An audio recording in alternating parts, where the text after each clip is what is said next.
ஐயப்பா சரணம் சரணம் ஹரிகர சுதனே சரணம் சரணம். ஐயப்பா சரணம் சரணம் ஹரிகர சுதனே சரணம் சரணம். பம்பையின் பாலா சரணம் சரணம் பந்தளவேந்தே சரணம் சரணம். ஐயப்பா சரணம் சரணம் ஹரிகர சுதனே சரணம் சரணம். ஐயப்பா சரணம் சரணம் ஹரிகர சுதனே சரணம் சரணம். ஹரிஹர சுதனே சரணம் சரணம். ஓம் நமச்சிவாய. மேன்மைகள் சைவ நீதி விளங்குக உலகமெல்லாம். நோயற்ற வாழ்வே குறைவற்ற செல்வம்.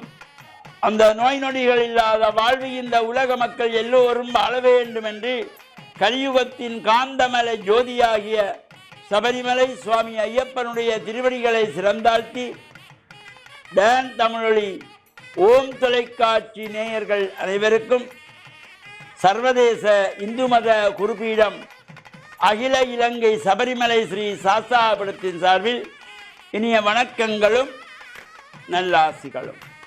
என்றும் மங்களகரமான குரோதி வருஷம் தை மாதம் 5ஆம் நாள் 18/1/2025 சனிக்கிழமை.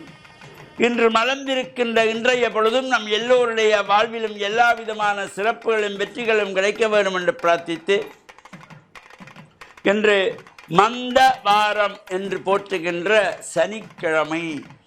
பொதுவாகவே இந்த சனிக்கிழமை சுபகாரியங்கள் தவித்துக் கொள்வது. எந்த ஒரு சுபகாரியங்களையும் சனிக்கிழமையிலே ஆரம்பிக்கக்கூடாது. எந்த ஒரு சுபகாரியங்களையும் சனிக்கிழமையிலே செய்யக்கூடாது.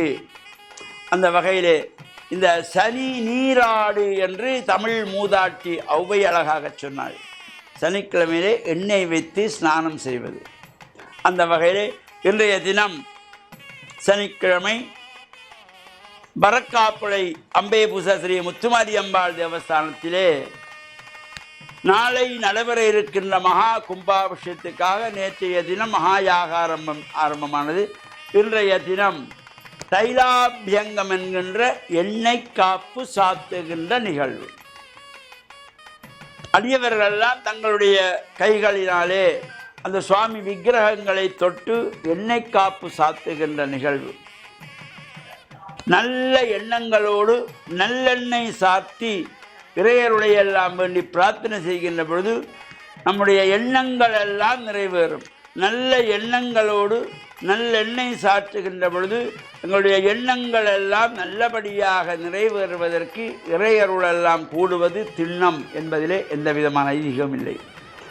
அந்த வகையிலே இந்த தைலாபியங்க நிகழ்விலே சகல அடியவர்களும் கலந்து இறையருளெல்லாம் பெறுவதோடு இந்த ஆலயத்தினுடைய தர்மகர்த்தாவாக இருக்கின்ற குமாரசிங்கம் அவர்களுடைய இந்த நிர்வாக பொறுப்பிலே இது 3வது கும்பாபிஷேகம்.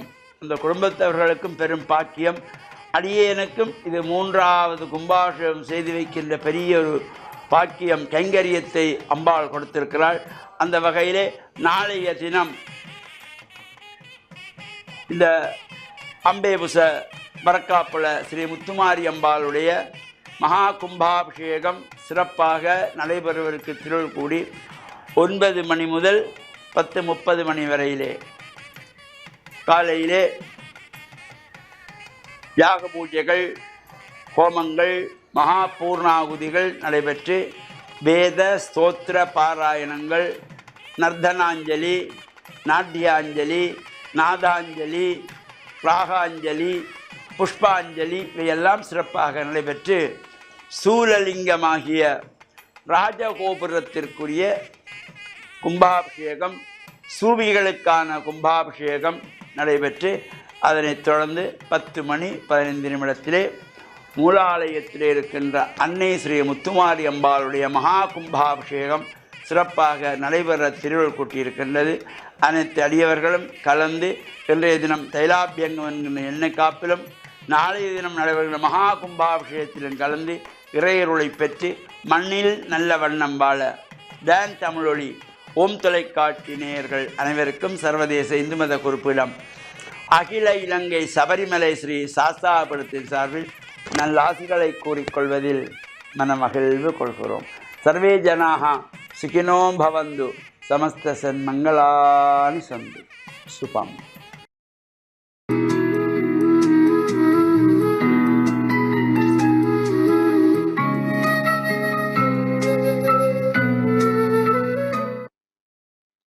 இறை இயேசுவில் என் அன்பு நெஞ்சங்களே, கிறிஸ்தவ நற்சிந்தனை வேளையில் உங்களை சந்திப்பதிலே எனக்கு மிக்க மகிழ்ச்சி. ஆண்டவர் இயேசுவின் அன்பும் அருளும் உங்கள் அனைவரோடும் இருப்பதாக. ஆண்டவர் இயேசு வாழ்ந்த காலத்திலே இந்த பலஸ்தீன நாடு, யூத மக்கள் வாழ்ந்த நாடு, அந்நியர்களுடைய, அதாவது ரோமானியர்களுடைய ஆட்சியின் கீழ் இருந்தது.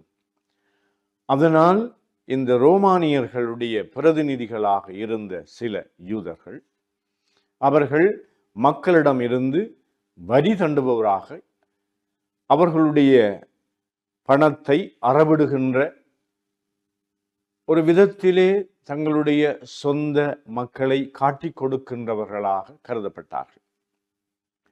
இயேசு இவர்களை எப்படி பார்த்தார்?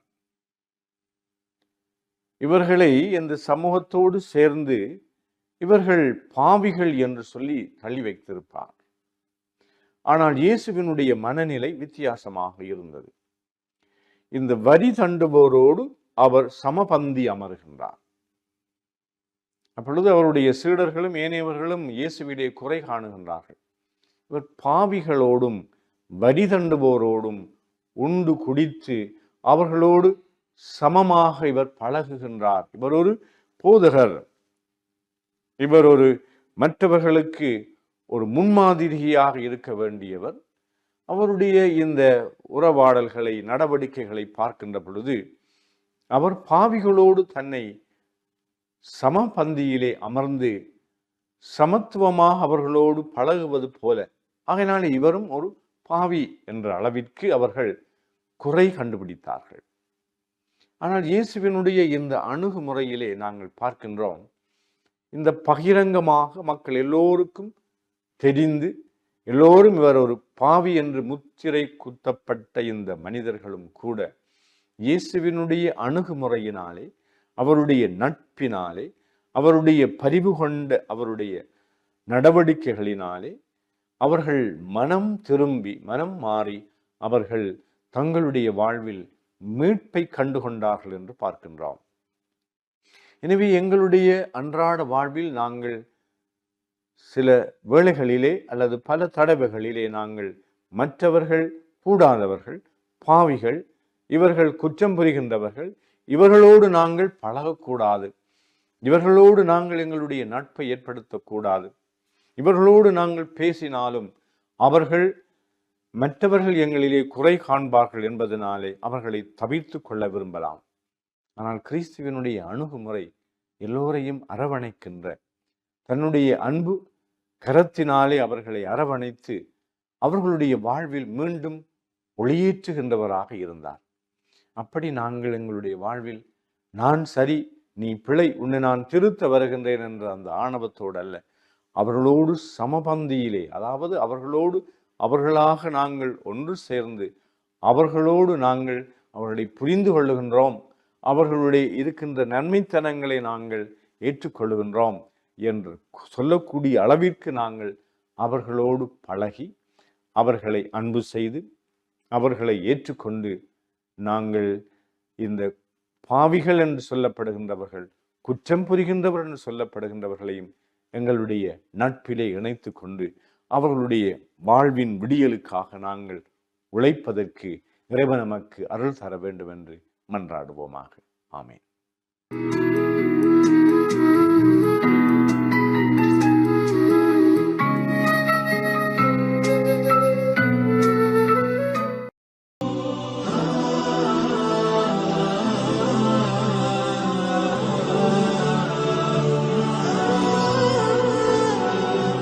الحمد لله نحمده ونستعينه ونستغفره ونؤمن به ونتوكل عليه ونعوذ بالله من شرور أنفسنا ومن سيئات أعمالنا من يهد الله فلا مضل له ومن يضلل فلا هادي له ونشهد أن لا إله إلا الله وحده لا شريك له ونشهد أن سيدنا ونبينا ومولانا محمد عبده ورسوله وقال النبي صلى الله عليه وسلم طلب العلم فريضة على كل مسلم صدق رسول الله صلى الله عليه وسلم.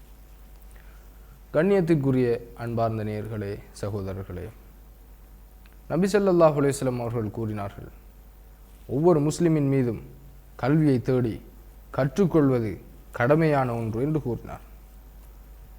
பொதுவாக இந்த ஹதீஸை வைத்து நாங்கள் நோக்கும்போது மார்க்க கல்வி என்பது முக்கியத்துவமான ஒரு இடத்தை பெறுகின்றது. ஏன்? இறைவனால் வழங்கப்பட்ட மார்க்கத்தை விளங்கிக் கொள்கின்ற ஒரு பண்பு, ஒரு தேட்டம், ஒரு தேடல் ஒவ்வொரு முஸ்லிமுக்கும் வர வேண்டும் என்பதுதான் இந்த ஹதீஸுடைய நோக்கமாக இருக்கின்றது. இந்த பொன்மொழி கூறுவது என்ன? வாழ்வின் நோக்கத்தை அறிந்து கொள்ளக்கூடிய கல்வியை தேடுவது ஒவ்வொரு மனிதன் மீது கடமை. வாழ்வின் நோக்கம் என்ன? படைத்த இறைவனை திருப்திப்படுத்தி வாழ்வதுதான் வாழ்வின் நோக்கமாக இருக்கின்றது. ஒரு பிள்ளையுடைய நோக்கம் என்ன? பெற்றோருடைய பொருத்தத்தை பெற்றுக்கொள்வதுதான் பிள்ளையுடைய நோக்கம். பிள்ளை என்று சொன்னால் என்ன? தன்னுடைய தேவையை தான் சுயமாக பூர்த்தி செய்யும் காலம் வரை பெற்றோரில் தங்கியிருப்பதுதான் பிள்ளை. எனவே அந்த நேரத்திலே பிள்ளையுடைய டியூட்டி, பொறுப்பு என்ன? பெற்றோருடைய பொறுப்புகளை, கடமைகளை நிறைவேற்றுவது, அவர்களை திருப்திப்படுத்துவது, அவர்களுடைய பொருத்தத்தை பெறுவது. இந்த வாழ்வு அல்லாஹ்வினால் கொடுக்கப்பட்டது.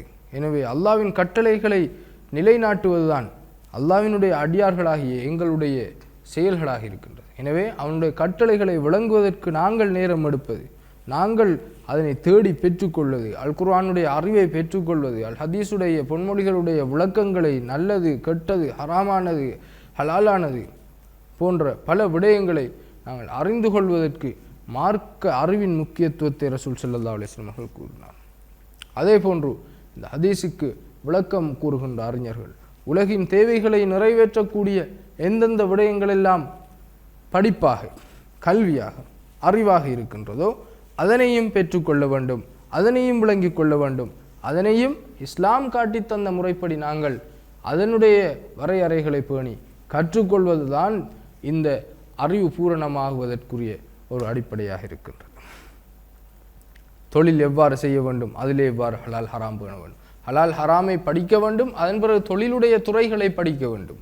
அப்போதுதான் இவர் ஹலாலான, நேர்மையான, சுத்தமான தொழிலை செய்யக்கூடியவராக மாறுவார். ஒரு ஜொப், உத்தியோகம் செய்ய வேண்டும், மருத்துவம் படிக்க வேண்டும், பொறியியல் படிக்க வேண்டும், சட்டம் படிக்க வேண்டும். இது உலகத்துடைய தேவையை நிறைவேற்றக்கூடிய ஒரு படிப்பாக இருக்கின்றது. அதிலே எப்படி அல்லாஹ்வை திருப்திப்படுத்தலாம் என்று மார்க்க கல்வியை படிக்க வேண்டும், அதன் பின்னால் இதை படிக்க வேண்டும். அப்போது வாழ்வு பூரணமானதாக மாறும். எவர் மார்க்கத்தை விட்டுவிட்டு இந்த தனி கல்வித்துறையிலே மட்டும் செலவழித்து கொண்டிருப்பாரோ அவர் அல்லாஹுக்கு செய்ய வேண்டிய கடமைகளில் குறைபாடு செய்து விடுவார். எவர் உலக நடைமுறைகளை விளங்காத அறிவை விடுத்துவிட்டு அல்லாஹுவை திருப்திப்படுத்தக்கூடிய விடயங்களை மாத்திரம் செய்து கொண்டிருந்தால் அவர் அடியார்களுடைய கடமைகளில் தவறுவிடக்கூடியவராக மாறிவிடுவார். எனவே இந்த நடுநிலை போக்கை நாங்கள் கொண்டு வந்து எல்லா அறிவுக்கும் முக்கியத்துவம் கொடுத்து பேணுதலாக அல் குர்ஆனுக்கும் ஹதீஸுக்கும் முக்கியத்துவம் கொடுத்தால் அல்லாஹு தஆலா எங்களுக்கு பல விடயங்களை அவனுடைய புறத்திலிருந்து அருளுவான் நிச்சயமாக. எனவே இந்த விடயங்களை வாழ்வில் எடுத்து நடப்பதற்கு எல்லாம் வல்ல அல்லாஹு தஆலா நம் அனைவருக்கும் அருள் புரிவானாக. அஸ்ஸலாமு அலைக்கும் வரஹ்மத்துல்லாஹி வபரகாத்துஹு.